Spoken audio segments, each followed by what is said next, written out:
Hello friends, good morning. Shri Swami Samarth. आजचा menu आहे वालाच्या शेंगा. मी त्यांना ऑलरेडी धुवून ठेवलेल्या आहेत आणि इकडे तेल बॉईल करायला मांडून दिलं होतं. त्यामध्ये मी आता तेल बॉईल झाल्यावरती राई आणि जिरं घातलेलं आहे, ते दिसत असेल तुम्हाला. राई आणि साईड बाय साईड मी इथे सांबार आणि टमाटर कापून ठेवलेले आहेत.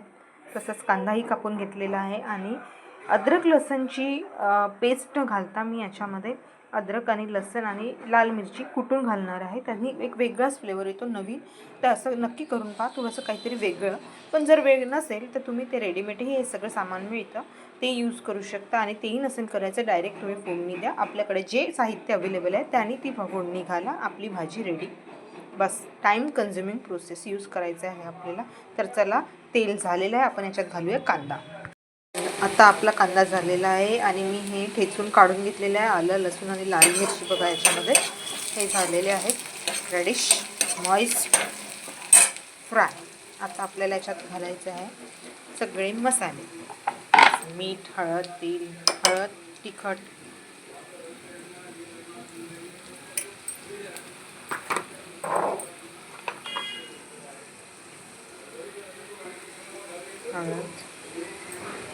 तिखट चवीनुसार. तुमचं तिखट जर जास्ती तिखट असेल तर तुम्ही कमी वापरा, तुमचं तिखट कमी तिखट असेल तर जास्ती वापरा. तुमच्याकडे जास्त तिखट खात असेल तर जास्त तिखट वापरा, तुमच्याकडे कमी तिखट खात असेल तर कमी तिखट वापरा. Totally depend upon up to you, what you want. तशी भाजी बनवायची आपल्याला. मी बनवते आहे त्या पद्धतीनेच बनवा, बिलकुल तुम्हाला अगदी घरच्यासारखी चव येणार. आता याच्यामध्ये आपल्याला ॲड करायचं आहे टमाटर आणि सांबार. राईट, थोडा सांबार आपण ठेवलेला आहे, थोडं आपण याच्यात पाणी घालू, जळायला नको म्हणून. गार्निशिंग करायला नाही ठेवला तरी फरक नाही पडत, आपण आणखी एक्स्ट्रा कापून घेऊ शकतो.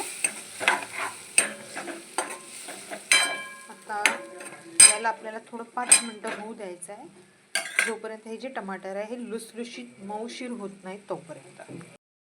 तर बघा, आपले टमाटर लुसलुशीत मऊशीर झालेले आहेत अगदी, बिलकुल. म्हणजे ते आता जेव्हा आपण अशामध्ये शेंगा घालू ना, त्यावेळेस ते शिजायला वेळ नाही लागणार. ठीक आहे, हे झालं आहे रेडी. तेल पण सुटलेलं आहे. आता आपल्या याच्यामध्ये घालायचे आपल्या शेंगा, वालाच्या शेंगा. माझ्या तर फेवरेट आहेत. कुणाकुणाच्या फेवरेट आहे नक्की कमेंट करून सांगा. दाणेदार छान हिरव्या, वाव. याला करून घ्यायचं आहे mix very well. Quantity depend upon up to you. जेवढे सदस्य आहेत तेवढ्या सदस्यांसाठी बिलकुल आपल्याला एक मोजमाप असतंच आपल्या घरी. एवढी क्वांटिटीमध्ये भाजी लागत असते, एवढी भाजी. आता हे आपण परतून घेतलं आहे. याला आता आपण होऊ एक 15-20 मिनटं. आफ्टर दॅट तर आपली भाजी रेडी झालेली आहे. बघा किती छान दिसत आहे, यम्मी. चला तर मग टेस्ट करून बघूया. भेटूया नेक्स्ट व्हिडिओमध्ये. बाय.